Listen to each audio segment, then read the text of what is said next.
Hop! Live, bonjour, bonjour, bonjour. Déjà quelques jours ont passé. Nous, on dirait qu'on n'a pas bougé, c'est quand même drôle. C'est un drôle de hasard. Les mystères du cinéma. Alors, troisième capsule, nous allons parler un peu de gym pop, c'est-à-dire clientèle, monsieur, madame, tout le monde, hein, gens qui veulent se mettre en forme sur le court ou sur le long terme, avec des objectifs eux aussi précis, ou les athlètes qui viennent nous rencontrer, qui eux, parfois, c'est seulement, ils veulent une préparation physique suite à une blessure très courte, ou ils veulent optimiser, exemple, un 100 mètres, qui veulent optimiser leur lancer, qui veulent optimiser quelque chose sur le court terme, ou d'autres qui veulent complètement que ce soit une prise en charge globale pour le reste de leur carrière. On a de tous les types de personnes qui cognent sur notre porte, en fait.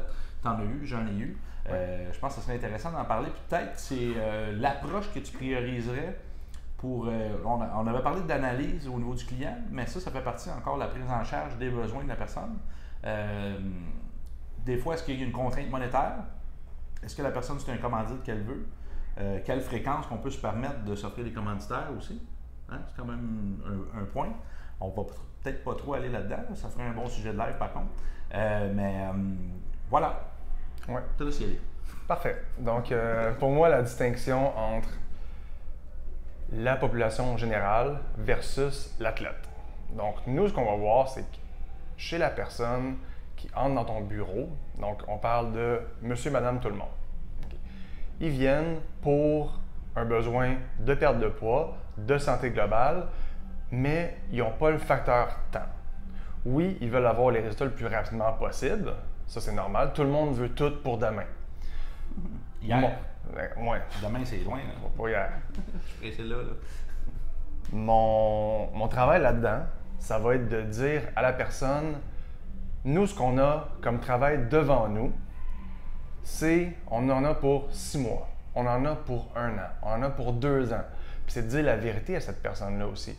J'ai quelqu'un qui vient avec une blessure, mais qui veut perdre du poids rapidement puis commencer à faire du jumping squat parce qu'il aime ça. On va commencer par récupérer ta blessure. On va prendre les 12 prochaines semaines pour te rendre fonctionnel. Puis après, on va commencer à entamer une perte de poids, un gain de muscle plus concis, une structure plus concise vers ton objectif.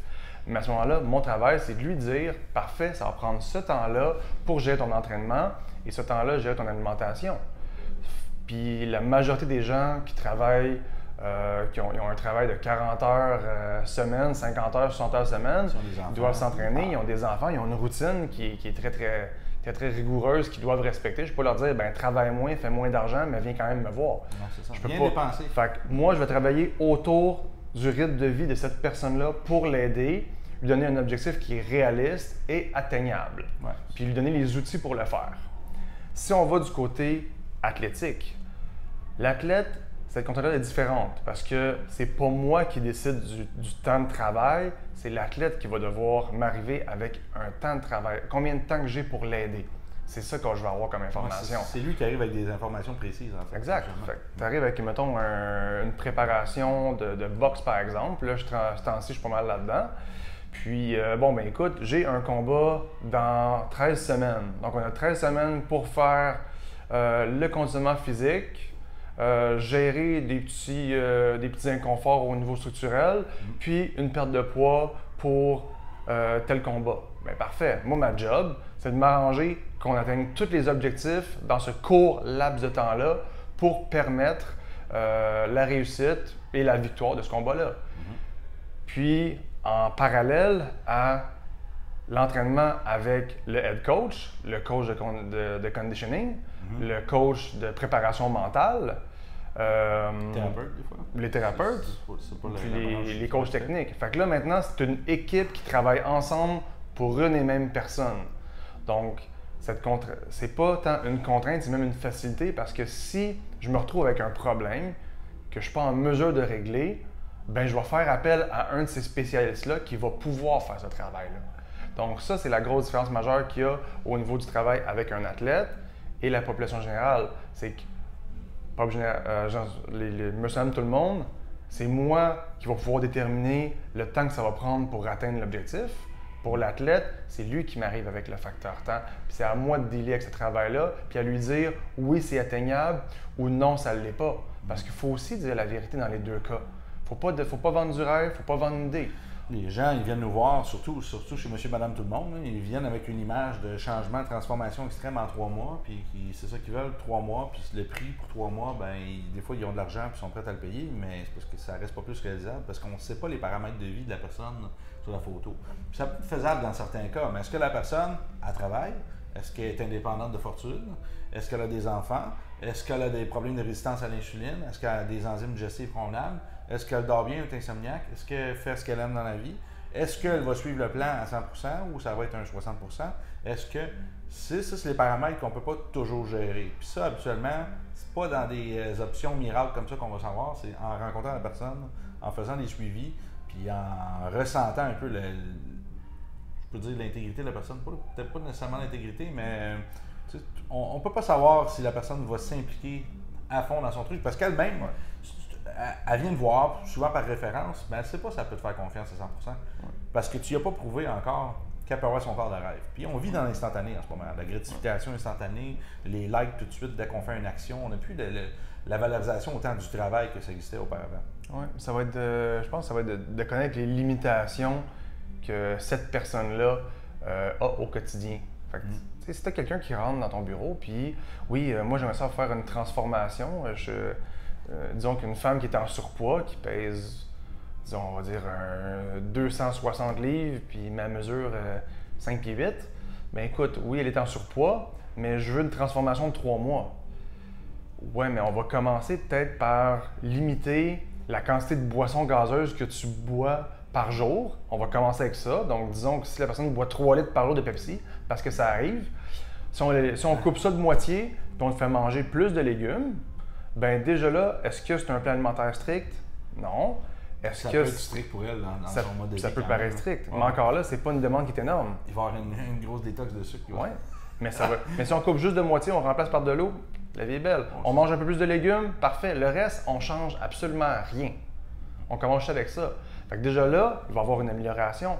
Mais si le mois suivant les 2 semaines suivantes, la personne vient me revoir et elle me dit « Ouais, Yann, j'ai réussi, au lieu de couper la moitié de mes 3 litres de Pepsi, j'en ai bu juste à peu près…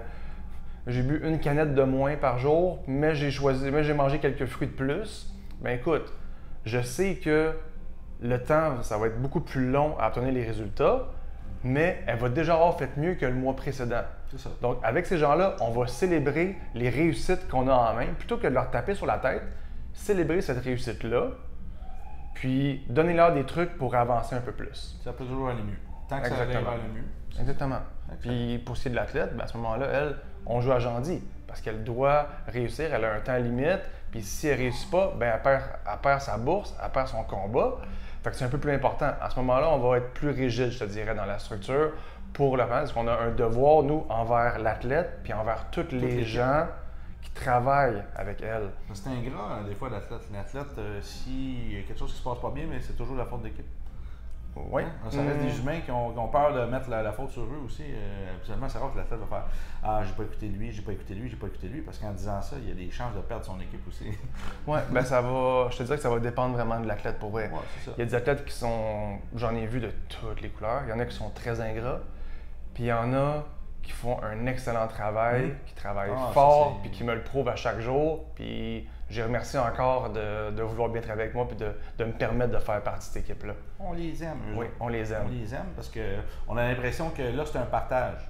On partage du temps, de notre temps précieux qu'on pourrait mettre sur les médias sociaux, sur le marketing, en formation, en autre chose, puis on leur donne le temps. Puis là, ben, eux autres, ils ne redonnent pas comme le morceau, c'est-à-dire la performance, puis c'est pas nous en tant que thérapeute qu'on vient meilleur à traiter la personne ou en tant qu'entraîneur. C'est lui qui devient meilleur puis qui récolte les mérites. Nous, on reçoit quelques petites brides de merci sur un post après des fois 4, 5, 6 mois de travail.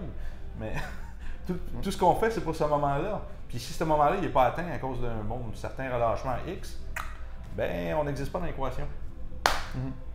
Prochaine capsule, les amis. Êtes-vous prêts? Partagez. On est content de vous avoir avec nous. Super cool. J'espère que vous appréciez vos témoignages. Laissez vos commentaires. On va aller répondre à ça. Merci.